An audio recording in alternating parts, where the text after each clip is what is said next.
안녕하세요. 우리 오랜만에 또 원격 수업입니다.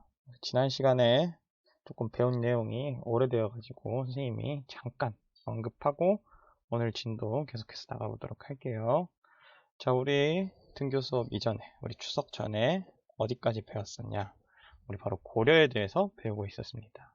우리 고려가 무신정변으로 우리 무신들이 정권을 잡고 있을 동안에 우리 중국에서 세력을 떨쳤던 몽골이 우리 고려로 침입해 오게 됩니다. 자, 그래서 결국 몽골의 침입으로 고려가 몽골과 화의를 맺게 되고요. 그래서 무신 정권이 몰락해가는 과정까지 우리가 살펴봤었는데요. 자, 그러한 몽골이 이제 중국에서 원나라라는 이름으로 나라 이름을 바꾸고요. 이제 그 원나라의 간섭을 받는 고려 원간섭기에 대해서 우리 이 시간에는 배워야 됩니다. 자, 여러분들 다 기억이 나시나요? 혹시 기억이 나지 않는 친구들은 우리 이전 수업 한번 다시 복습해 보면서 오늘 수업 계속 들어봤으면 좋을 것 같습니다. 자, 그러면은 우리 이제 지난 시간에 우리 딱 몽골과의 전쟁 결과하면서 딱 여기까지 우리가 배웠다고 선생님이 이야기를 했었어요. 우리 이 이후에는 이제 우리 원간섭기의 내용들이 나오게 됩니다. 자, 원간섭기 내용 선생님이 한번 정리한 파일 보면서 수업 진도 나가보도록 할게요. 자, 원간섭기의 고려입니다. 아까 선생님이 서두에도 말씀했듯이 몽골이 이제 중국 대륙을 차지하고 나서 나라 이름을 중국식 나라 이름인 원으로 바꾸게 됩니다. 자, 그러한 원의 간섭을 받는 고려, 그것을 바로 원간섭기라고 하는데요. 자, 당시 원나라는 고려에게 거의 점령하다시피 고려를 차지한 정도 수준이었습니다. 따라서 고려 조정은 원나라의 명령이면 거의 다 들어줘야 할 만큼 고려의 상황이 그렇게 좋지는 않았었는데요. 자, 당시 원나라는 고려의 내정을 간섭하는 기구로서 정동행성이란 기구를 설치하게 됩니다. 자, 정동행성이란 뭐냐? 자, 행성은 관청 이름이에요. 자, 그런데 정동이란 말은 동쪽을 정벌하는 관청이라고 해서 정동행성을 설치하는데 이때 동쪽이란 어디를 의미하냐? 우리 당시 일본을 의미하게 됩니다. 당시 원나라는 이제 고려까지 자신들의 영향력 아래에 두게 되었는데요. 자, 그 다음 동쪽으로의 정벌 대상은 이제 하나 남은 일본이었습니다. 자, 그래서 일본까지 이제 원나라가 점령을 하고 싶어서 이제 고려에 일본을 정벌하기 위한 관청을 설치하게 되는데요. 그게 바로 정동행성이었습니다. 자, 그런데 원래 목적인 일본을 정벌하기 위한 기구가 이제 어느덧 점점 이제 고려의 내정을 간섭하는 기구로 점차 변질되어 가게 되는데요. 따라서 이 정동행성이 이제 고려의 내정을 간섭하는 기구가 되었습니다. 자, 두 번째로는 우리 원의 내정 간섭으로 이제 고려의 제도와 풍속을 인정하면서도 자신들의 몽골의 원나라의 영향력을 확대시켜 나갔습니다. 자, 이 내용에 대한 구체적인 내용이 교과서에 잘 나와 있어요. 우리 교과서 132페이지에 고려 태자와 쿠빌라이 만남이라고 되어 있는데요. 자, 쿠빌라이는 당시 원나라의 황제 이름입니다. 자, 그런데 당시 이 만화 보면은요. 자, 당시 고려의 태자가 우리 고려의 독자적인 제도와 문화를 허용해 주시지요 라고 하니까 당시 원나라의 황제였던 쿠빌라이가 당 태종도 굴복시키지 못한 나라의 태자가 찾아오니 참으로 기뻐라고 하면서 원나라 황제가 당시 고려의 문화를, 독자적인 문화를 인정해주는 그런 태도도 보이기도 했습니다. 자, 이 내용 보면 당태종도 굴복시키지 못한 나라. 이게 바로 고구려죠. 우리 1학기 때 배우면서 당태종의 침입을 고구려가 막아내었다. 안시성 전투 하면서 기억이 나죠. 자, 우리 고려가 고구려를 계승한 나라이기 때문에 쿠빌라이도 그걸 알고 있었어요. 그래서 이러한 언급을 한 겁니다.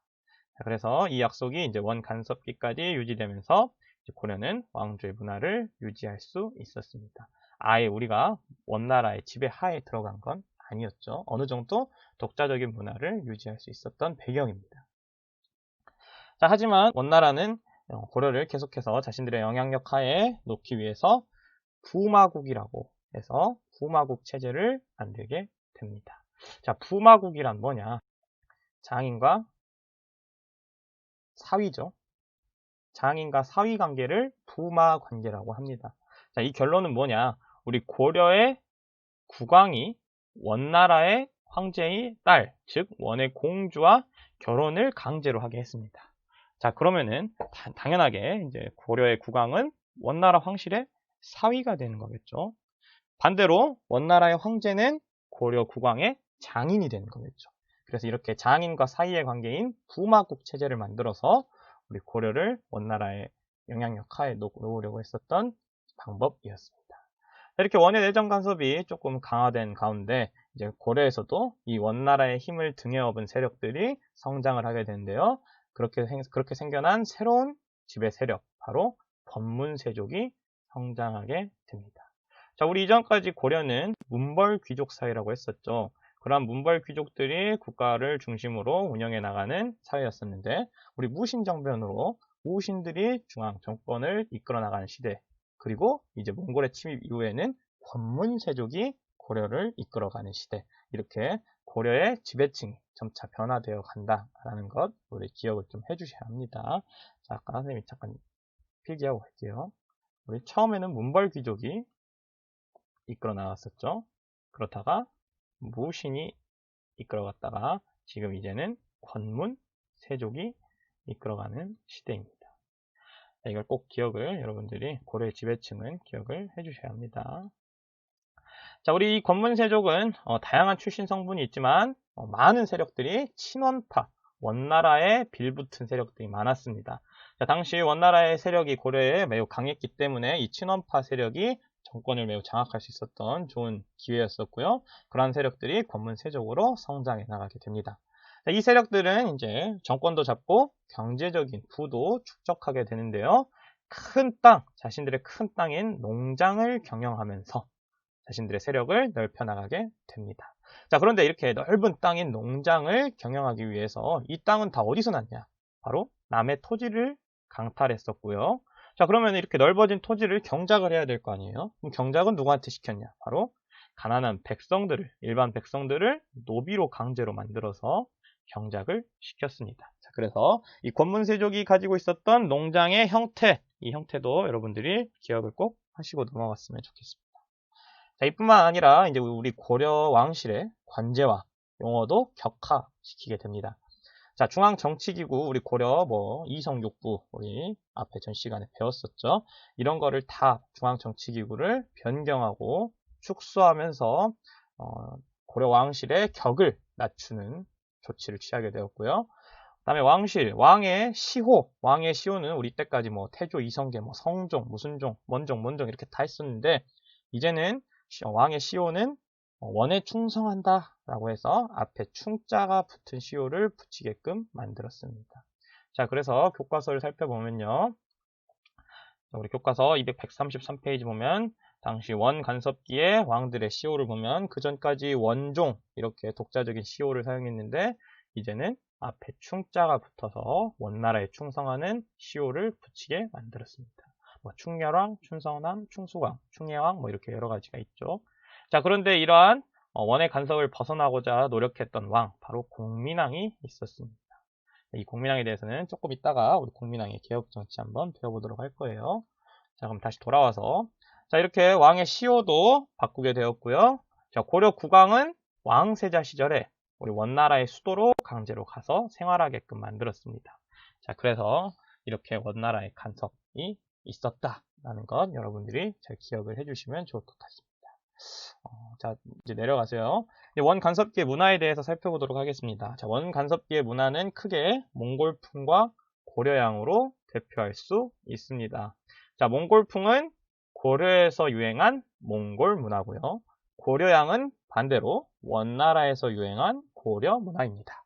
자, 몽골풍부터 살펴보면요. 자, 당시 원나라가 고려에 강제로 몽골의 습관, 몽골의 풍습을 강요시켰었습니다. 그래서 원의 풍습이 고려에서 유행하게 되었었는데요. 당시 몽골들이 자주 하던 머리 형태인 변발, 우리 뒤에 머리 뒤만 남기고 다 자르는 거 있죠. 뒤에 꼬랑지 남기는 그런 걸 변발이라 하고요.